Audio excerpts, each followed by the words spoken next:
Good morning. आज भारतीय संविधान के स्रोत इस पर चर्चा करते हैं। तो सबसे पहले देखा जाए तो भारतीय संविधान जो है, जो 1935 का अधिनियम था, उसमें से सबसे ज़्यादा बातें हमारे संविधान में सम्मिलित हैं। तो 1935 के अधिनियम से संघीय तंत्र, राज्यपाल का कार्यालय, न्यायपालिका, लोक सेवा आयोग, आपातकालीन उपबंध व प्रशासनिक विवरण, और उसके बाद बाहरी तत्व के रूप में हम लोग देखते हैं तो सबसे पहले ब्रिटेन का संविधान। ब्रिटेन के संविधान से संसदीय शासन, विधि का शासन मतलब कानून का शासन, विधायी प्रक्रिया, एकल नागरिकता, मंत्रिमंडल प्रणाली, परमाधिकार लेख, संसदीय विशेषाधिकार और द्विसदनवाद, ये सब बातें ब्रिटेन के संविधान से ली गई हैं।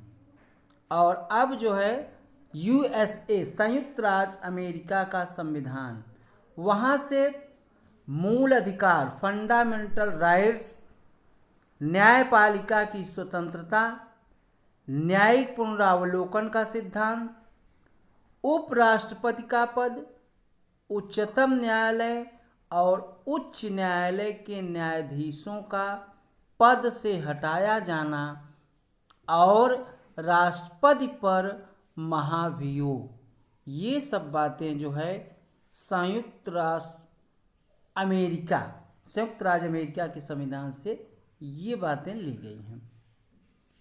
आयरलैंड का संविधान, यहाँ से राज्य के नीति निदेशक सिद्धांत, राष्ट्रपति के निर्वाचन पद्धति और राज्यसभा के सदस्यों का नामांकन।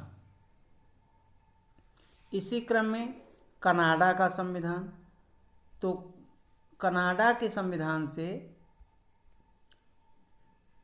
सशक्त केंद्र के साथ संघ की व्यवस्था, अवशिष्ट शक्तियों का केंद्र में निहित होना, केंद्र द्वारा राज्य के राज्यपालों की नियुक्ति और उच्चतम न्यायालय का परामर्शी न्याय निर्णयन, ये सब बातें कनाडा के संविधान से ली गई हैं।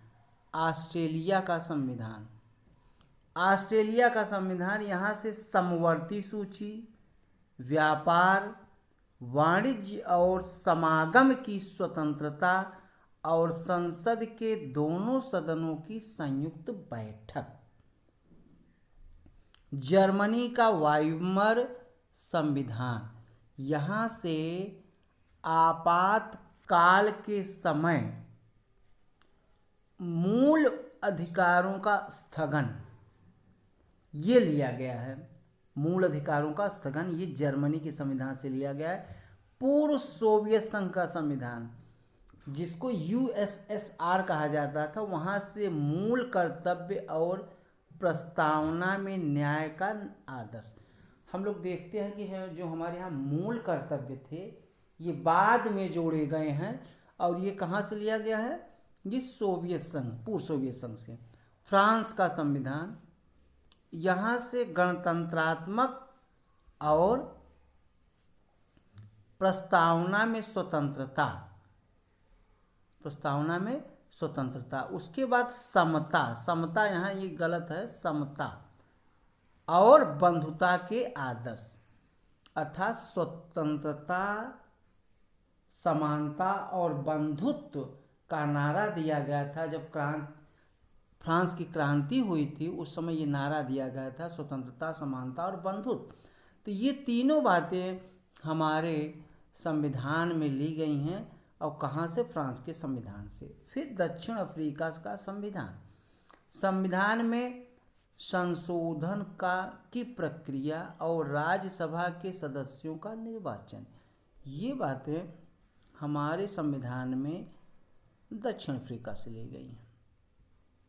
जापान का संविधान, यहाँ से विधि द्वारा स्थापित प्रक्रिया, ये जापान से लिया गया है।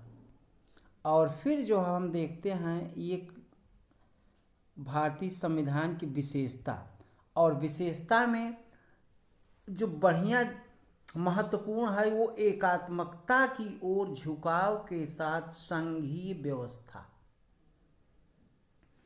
भारत का संविधान संघीय सरकार की स्थापना करता है। इसमें संघ के सभी आम लक्षण विद्यमान है, जैसे दो सरकार मतलब दोहरी सरकार, केंद्र सरकार और राज्य सरकार, शक्तियों का विभाजन है। शक्तियों का विभाजन कैसे? शक्तियों का विभाजन जैसे केंद्रीय सूची, समवर्ती सूची, राज्य सूची। केंद्रीय सूची में 97 विषय, इन विषयों पर जो है, इस विषयों के माध्यम से शक्तियों का विभाजन है। फिर उसके बाद लिखित संविधान, संविधान की सर्वोच्चता है और संविधान की कठोरता, स्वतंत्र न्यायपालिका एवं द्विसदनीयता आदि, यह जो है संघात्मक शासन प्रणाली का लक्षण है। फिर भी संविधान में कहीं भी संघीय शब्द का इस्तेमाल नहीं किया गया। हमारे संविधान में फेडरल, संघ शब्द की बात कहीं नहीं है, संघ शब्द कहीं नहीं लिखित। दूसरी ओर अनुच्छेद 1 में भारत का उल्लेख राज्यों के संघ के रूप में किया गया है, संघ के रूप में किया। इसके दो अभिप्राय हैं। पहला, भारतीय संघ राज्यों के बीच हुए किसी समझौते का निष्कर्ष नहीं है। दूसरा, किसी राज्य को संघ से अलग होने का अधिकार नहीं है। इसी वजह से भारतीय संविधान को निम्नांकित नाम दिए गए, जैसे कि एकात्मकता की भावना में संघ। एकात्मकता की भावना में संघ, इसको किसने कहा? केसी हेयर ने कहा। यहाँ से बहुत सारे सवाल जो है कंपटीशन में पूछे जाते हैं। फिर बार्गेनिंग फेडरलिज्म, इसको किसने कहा? सौदेबाजी का संघ, इसको कहा मॉरिस जोन्स ने कहा है। ये किसके बारे में कहा? भारतीय संविधान के बारे में, मतलब सौदेबाजी का संघ, इसको किसने कहा? Morris Jones. हमारे जो संघीय न्यायपालिका, संघीय व्यवस्था है, उसके बारे में विद्वानों के विचार हैं। कोऑपरेटिव फेडरलिज्म, इसको ग्रेनविल ऑस्टिन ने कहा है।